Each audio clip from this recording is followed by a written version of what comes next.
Hello friends, कैसे हो आप सब लोग। आई होप एकदम मस्त होगा भाई। सामने अपनी खड़ी है बजाज पल्सर 125 सीसी की ये लीजेंड बाइक। अब सबसे पहले मैं अभी आपको इसका प्राइस बताता हूँ। ये बाइक भाई मिलेगी आपको सिर्फ और सिर्फ 98,000 में। अभी आप देखो, हमारे सामने बजाज पल्सर 125 सीसी की ये चमचमाती हुई बाइक लगी है और इस गाड़ी का जो ऑन रोड प्राइस है वो सिर्फ और सिर्फ 98,000 रखा गया है जेपीएस बजाज डाल्टन में। अब 98,000 क्यों रखा गया है, क्या कुछ फीचर्स आ जाता है, लोन एंड फिनेंस भी अगर आप कराते हो तो कितना आपको ईएमआई देना है, कितना आपको डाउन पेमेंट करना है इस बाइक को लेने के लिए, क्या कुछ फीचर्स आ जाता है, माइलेज कितना है इस गाड़ी का, टॉप स्पीड कितना है, सभी कुछ आपको आज की इस वीडियो में मैं बताने वाला हूं। तो सबसे पहले हमेशा की तरह हम लोग स्टार्ट करते हैं इसके फ्रंट सेक्शन से। फ्रंट सेक्शन में आप देखोगे इसका जो वाइजर सेक्शन है वो आपको सेम एज इट इज वही बहुत अपना पुराने जमाने से जब से ये बजाज पल्सर लॉन्च हुआ है सेम वही आपको वाइजर सेक्शन देखने को मिलता है। हेलोजन में इसका हेडलाइट मिलता है, रिफ्लेक्टर बेस। अभी जो बजाज पल्सर एन सीरीज की जो बाइक लॉन्च करी है उसमें आपको प्रोजेक्टर लाइट की दे रही है, लेकिन ये जो पल्सर 125 सीसी है ना, इसमें आपको रिफ्लेक्टर बेस्ड हेलोजन का हेडलाइट मिलता है। टर्न इंडिकेटर की अगर बात कर लेते हैं तो यहाँ पे आप देखोगे टर्न इंडिकेटर आपको ये नॉर्मल बल्ब में देखने को मिलता है। इसके साथ साथ फेंडर की तरफ आ जाते हैं तो यहाँ पे आप देखोगे कि ग्लॉसी ब्लैक कलर में आपको इसका पूरा का पूरा फेंडर देखने को मिलता है। कुछ इस तरीके से आपको इसका ग्लॉसी ब्लैक में इसका फेंडर मिलता है। फ्रंट की टायर सेक्शन की अगर मैं बात कर लेता हूं तो यहाँ पे आप देखोगे 80/100 सेक्शन में 17 इंच में आपको इसकी फ्रंट की टायर सेक्शन देखने को मिलती है। 80 चौड़ाई के साथ आपको इसका फ्रंट का टायर सेक्शन मिलता है। ये जो चौड़ाई की अगर मैं बात करूं तो ये 80 के आसपास इसकी चौड़ाई मिलती है। और वहीं ब्रेक डायमीटर की अगर बात कर लेते हैं तो यहाँ पे आप देखोगे 240 के आसपास इसकी ब्रेक डायमीटर भी देखने को मिलती है। इसके साथ साथ इसका जो फ्रंट का सस्पेंशन है ये आपको टेलीस्कोपिक टाइप का फ्रंट का सस्पेंशन देखने को मिलता है। डायमेंशंस की अगर बात करते हैं तो कुछ इस तरीके का आपको यहाँ पे इसका फ्रंट में डायमेंशंस देखने को मिलता है टेलीस्कोपिक टाइप का फ्रंट सस्पेंशन के साथ। साथ ही साथ अभी इंजन सेक्शन की अगर बात करते हैं तो 124.7 सीसी का आपको इसका 4 स्ट्रोक सिंगल सिलेंडर 2 वाल्व पर सिलेंडर के साथ आपको इसका इंजन देखने को मिलता है, जिसकी मैक्सिमम पावर की बात करें तो 11.8 पीएस की मैक्सिमम पावर है और वहीं 10.8 एनएम की इसकी मैक्सिमम टॉर्क आती है। साथ ही साथ एग्जॉस्ट के पास देखोगे BS6 फेज 2 के साथ है तो यहाँ पे आपको कैटेलिटिक कन्वर्टर मिलता है। अपोजिट साइड से आपको ऑक्सीजन सेंसर मिलता है और ये जो एग्जॉस्ट पाइप क्या है ना, यहाँ पे कुछ इस तरीके का आप यहाँ पे देखोगे एग्जॉस्ट का पाइप निकला हुआ है। यहाँ पे देखोगे इंजन सेक्शन का इंजन का जो हेड है वो आपको उठा हुआ मिलता है। स्पार्क प्लग अब आपको इसमें ड्यूअल स्पार्क प्लग नहीं आता है, सिंगल स्पार्क प्लग के साथ ही आता है। तो इस पार्ट को ये कंपनी ने क्लोज कर दिया है। बाकी किक के साथ आता है। यहाँ पे देखोगे तो फुट पैक्स देखने को मिल जाता है, कुछ इस तरीके का आपको फुट पैक्स मिल जाएगा। यहाँ पे आपको नॉर्मल मिलता है, इसमें एडजस्टेबल नहीं मिलता है। इसके साथ साथ बैटरी पैनल के पास देखोगे तो ग्लॉसी ब्लैक कलर के फिनिशिंग के साथ मिलता है। रियर की अगर सस्पेंशन की बात करें तो यहाँ पे आपको नाइट्रॉक्स का सस्पेंशन देखने को मिलेगा, जो कि हाइड्रोलिक शॉक एब्जॉर्बर टाइप का सस्पेंशन मिलता है। दोनों ही साइड सस्पेंशन मिलता है, एक साइड आपको यहाँ हो गया, एक आपका ये अपोजिट साइड वाला हो गया। तो दोनों ही साइड आपको हाइड्रोलिक शॉक एब्जॉर्बर टाइप के सस्पेंशन मिलते हैं। और पीछे की टायर की चौड़ाई की अगर मैं बात करूँ तो यहाँ पे आपको 100/90 सेक्शन का, यहाँ पे आप देखोगे प्रोफाइल में भी लिखा हुआ 100/90 सेक्शन का 17 इंच का आपको पीछे का टायर का प्रोफाइल देखने को मिलता है। ब्रेक डायमीटर की बात करें तो 130 का ब्रेक डायमीटर मिलता है। अब इसका जो ब्रेकिंग सिस्टम है ये ना, ये आपको पूरा का पूरा कॉम्बी ब्रेकिंग सिस्टम के साथ मिलता है। कॉम्बी ब्रेकिंग सिस्टम में होता क्या है कि अगर आप पीछे का ब्रेक लेते हो तो ऑटोमेटिक आपका आगे का भी ब्रेक लगेगा। अभी मैं आपको यहाँ पे दिखा देता हूँ।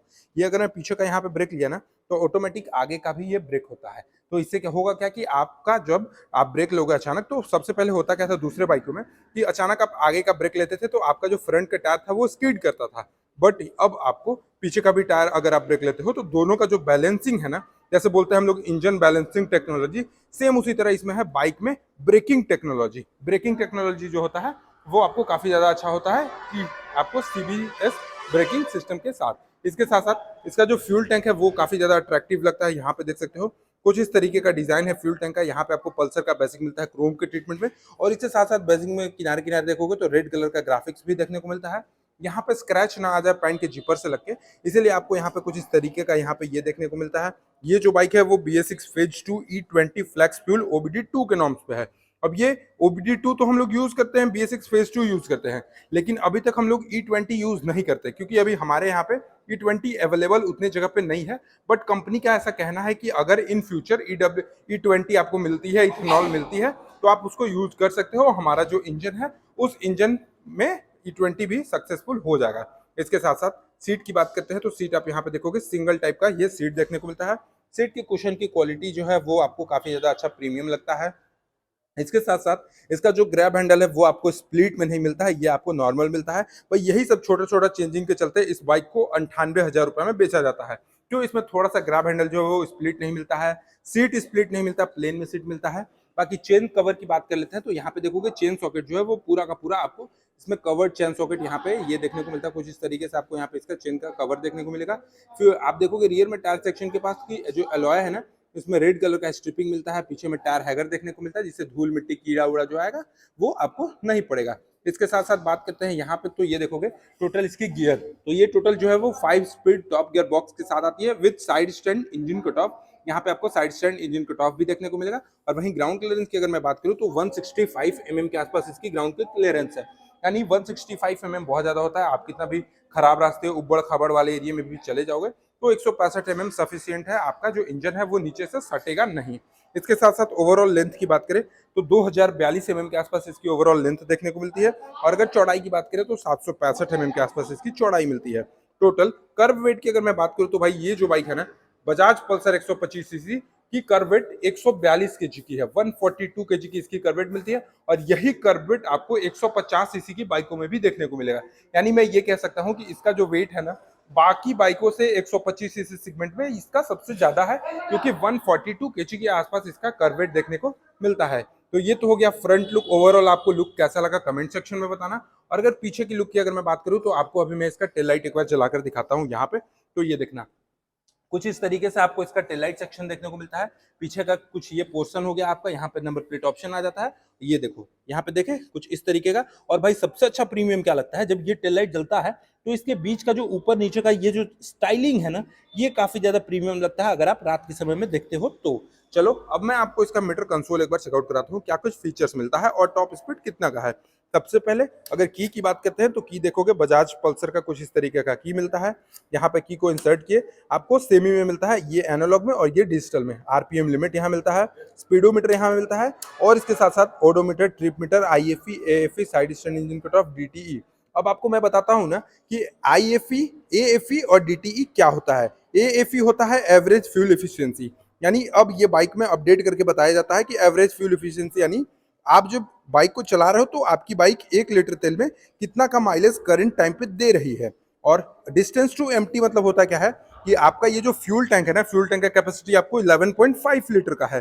तो इस 11.5 लीटर तेल में कितना तेल आपके फ्यूल टैंक पे है, और उस तेल में आपका ये बाइक कितना किलोमीटर कवर कर सकता है, कितना किलोमीटर ये आगे चल सकता है, वो चीज आपको डिस्टेंस टू एम्प्टी में देखने को मिलेगा। इसके साथ साथ क्लिप ऑन बार टाइप का इसका हैंडल बार है। ये जो हैंडल बार देखोगे क्लिप ऑन बार टाइप का हैंडल बार है, तो थोड़ा सा ये जो है ना, ये इस तरीके से मुड़ता है और ये थोड़ा सा बैंड होता है, यानी ये पूरा पूरा सीधा नहीं है। तो बैंड होता है तो आपको थोड़ा सा स्पॉटी लुक लगता है और थोड़ा सा बैठने के बाद स्पॉटी फील आता है।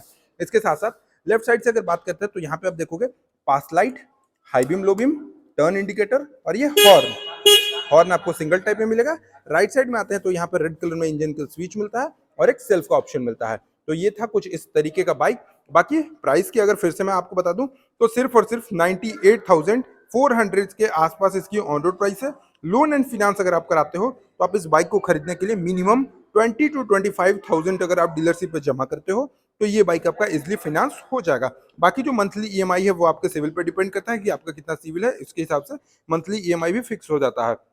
ओवरऑल अगर माइलेज की बात करें इस बाइक की, तो ये जो बाइक है ये ओवरऑल आपको 55 to 60 किलोमीटर पर लीटर के हिसाब से माइलेज देकर भी जाती है। बाकी स्पोर्ट्स बाइक है। आपको ये बाइक कैसी लगी, या फिर आप अगर बजाज पल्सर 125 को ओन कर रहे हो तो आपको कौन कौन सी चीजें इसकी अच्छी लगती है, ये आप कमेंट सेक्शन में बता सकते हो। या आपको वीडियो कैसी लगी वो भी कमेंट सेक्शन में बता सकते हो। और वैसे दोस्तों को शेयर करना, जो बजाज के दीवाने हैं, जो पल्सर के दीवाने हैं, या फिर पल्सर लेना सोच रहे हो, उन लोगों को ये वीडियो जरूर शेयर करना। चलिए मिलते हैं नेक्स्ट डे नेक्स्ट वीडियो के साथ, तब तक के लिए धन्यवाद। जय हिंद, जय भारत, वंदे मातरम।